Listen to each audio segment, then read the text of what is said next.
América, que tem final brasileira, Santos e Palmeiras. O Santos venceu muito bem o Boca Juniors na Vila Belmiro, 3-0. A gente vai mostrar os melhores momentos para o Pedrinho e também para o Serginho comentarem aqui conosco. Inclusive, até o jogo de hoje, o Boca só havia sofrido 3 gols em toda a Libertadores, Pedrinho. Karine, o Boca é um time muito chato de se jogar. Ele não tem um futebol que encante, ele não tem organização ofensiva, mas ele é chato, ele joga pesado, ele faz bola longa, ele estica o time, ele vai catimbando, no bom sentido, não aquela catimba antiga, não. Ele vai amarrando o jogo, ele vai tentando tirar a velocidade do jogo.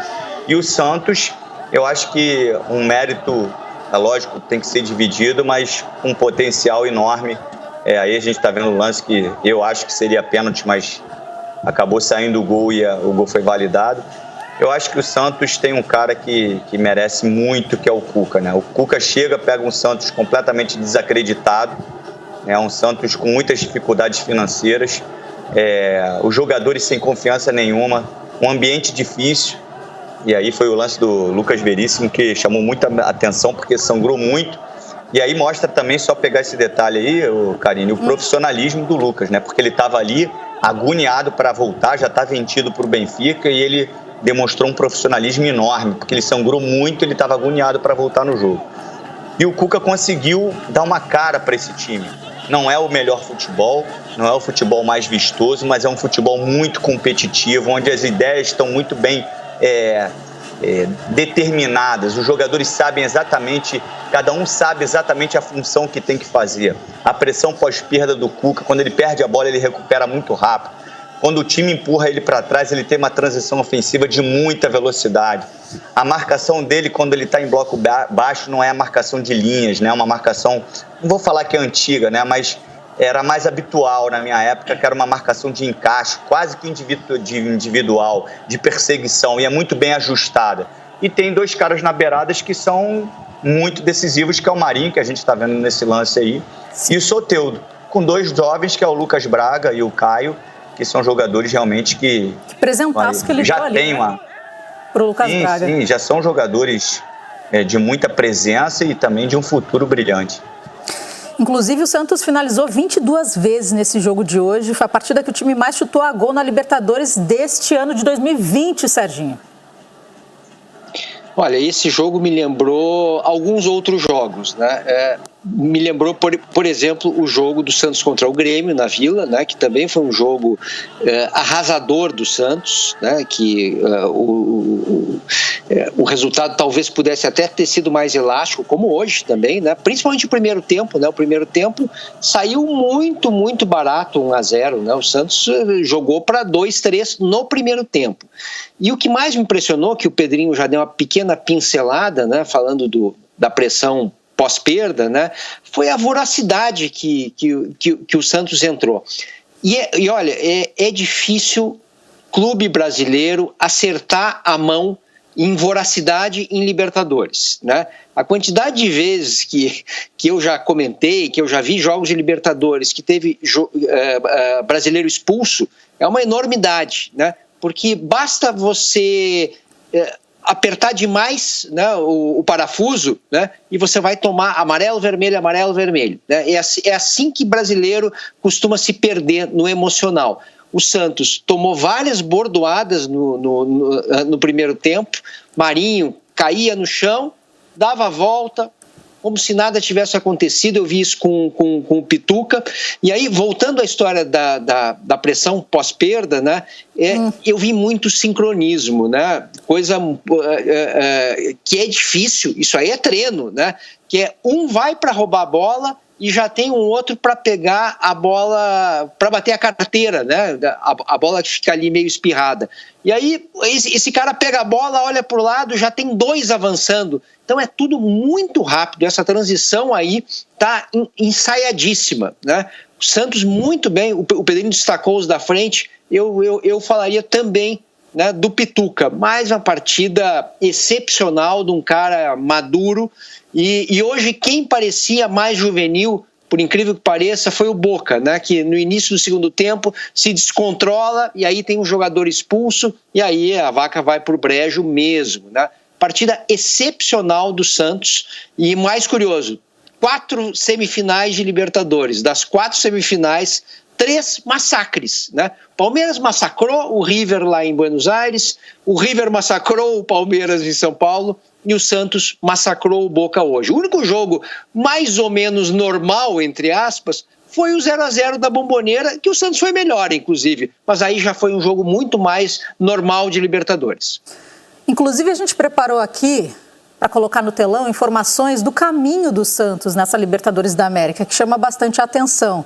Então, vocês vão poder olhar Pedrinho, Serginho, quem está em casa também, quem está no celular, enfim, quem está no trabalho, porque hoje em dia não é só quem está em casa que assiste ao programa, né? Não é mais televisão só, é celular, tablet, é tudo ao mesmo tempo. Tem como a gente colocar, então, para todo mundo conseguir acompanhar aqui no telão, depois desse golaço do Lucas Braga? Agora sim. Caminho do Santos, então, na Libertadores da América. A gente começa pela semifinal. Vamos, então, retrocedendo, tá? Santos e Boca, resultado por 3-0, o jogo que a gente está falando. No primeiro jogo, foi esse que o Serginho comentou, 0-0, mas que o Santos realmente foi melhor fora de casa. Inclusive, o Santos, entre os brasileiros, ele teve destaque atuando fora de casa. Contra o Grêmio, deixou o Grêmio pelo caminho também, 4-1 na Vila Belmiro. E anteriormente também teve Grêmio e Santos 1-1. Teve ainda LDU, o Santos acabou perdendo para a LDU na Vila Belmiro, mas fora de casa conseguiu 2-1 para a LDU. Então, o Santos fez um caminho realmente que mostrava que estava fazendo o correto. E esse trabalho do Cuca foi crescendo junto com os resultados, né? Então, foi o time que mais venceu fora de casa nessa Libertadores da América, Pedrinho. Cresceu dentro da competição, né? Foi ganhando corpo dentro da competição, ficando forte, né? Isso é importante. Eu passei por essa experiência também, de chegar numa Libertadores sem credibilidade e vai crescendo, criando forma e chega na reta final bem fortalecido. Sobre isso que o Serginho estava falando, e foi muito bem dito por ele, a questão da pressão pós-perda, que é quando você perde a bola, você recupera dos movimentos sincronizados, essa intensidade, eu já falei isso algumas vezes, que a intensidade, falei aqui também no Troca, ela está relacionada à temperatura, né?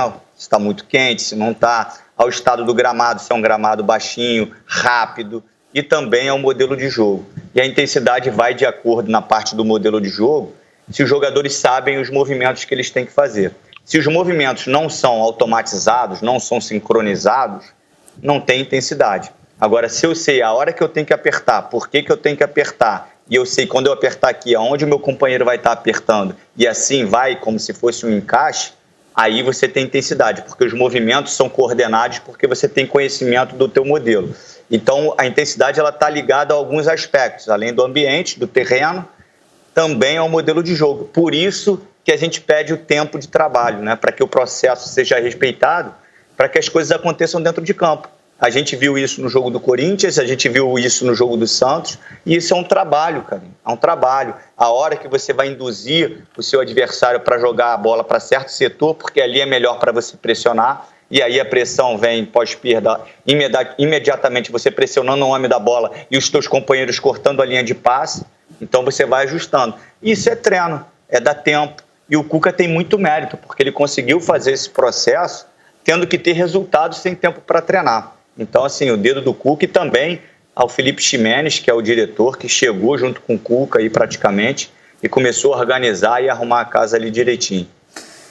Imagina como fica o vestiário. Fala, Serginho, antes, porque eu já vou chamar um vídeo do Marinho que está repercutindo bastante nas redes sociais. Você quer falar para complementar o Pedrinho? Fica à vontade. Quero.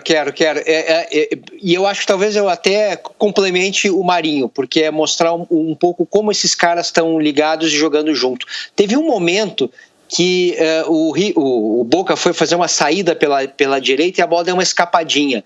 O Felipe Jonathan, lateral, que estava longe, mas sentiu que talvez desse para ele chegar. E ele foi numa corrida, coisa e tal, e não chegou antes, né?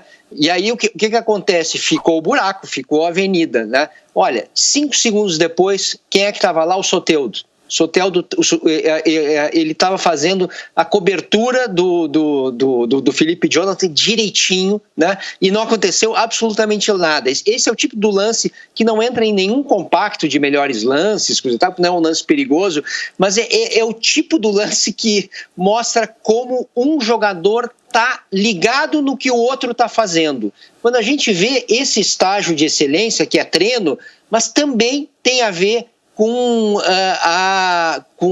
a solidariedade dos jogadores entre eles, né? Os caras estão muito ligados e focados. Talvez agora, no que você vai mostrar do Marinho, a gente veja um pouco disso também. Primeiro a gente vai mostrar a festa no vestiário, a festa geral, e depois a gente mostra o Marinho. Então vamos curtir como é que foi esses bastidores do time do Santos.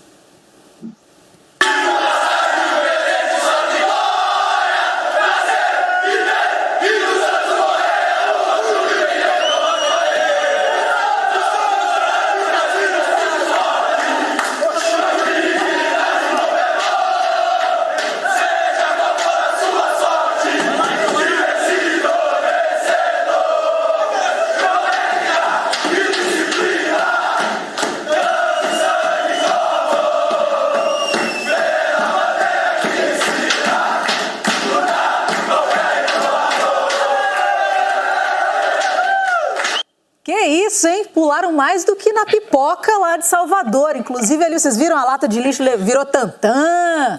Negócio animado, Pedrinho. Ali esse é o melhor momento, né, Karine? Porque tá perto, assim, né? Você chegar numa final, muitos jovens ali, isso aí vai ficar para a história. Esse ambiente aí é que eu tenho saudade, Karine. Sabe que enquanto eu estava vendo o vídeo, eu já tinha visto uma mensagem aqui do Fábio TF, Fábio Tavares. Ele falou o seguinte: Cuca mudou o penteado e deu certo. Eu fiquei olhando pro penteado do Cuca. Eu já tinha visto ele correndo ali à beira do gramado. Realmente, ele mudou o penteado, tudo mudou, né? O Serginho é supersticioso, porque tá com a árvore de Natal até agora, então deve entender desse assunto. O Cuca é muito supersticioso. Ele é. Sim. Muito.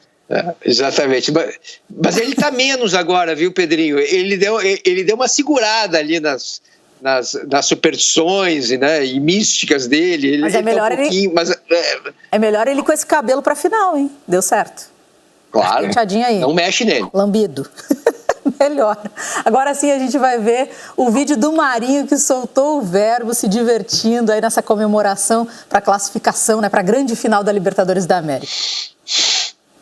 Luan fica, hein? Luan vai ser comprado, hein? Amanhã. Luan vai ser comprado por... Faz a TED. O Luan já foi comprado. Agora tem o Pix, já faz a conta. Já faz o Pix. Agora a gente recebe até o salário. Atrasado. A gente tá ao vivo aqui. Quando é que vocês vão pagar nós? Amanhã. Pronto. O Chimene falou que vai pagar nós amanhã, tô tranquilo. Que figura!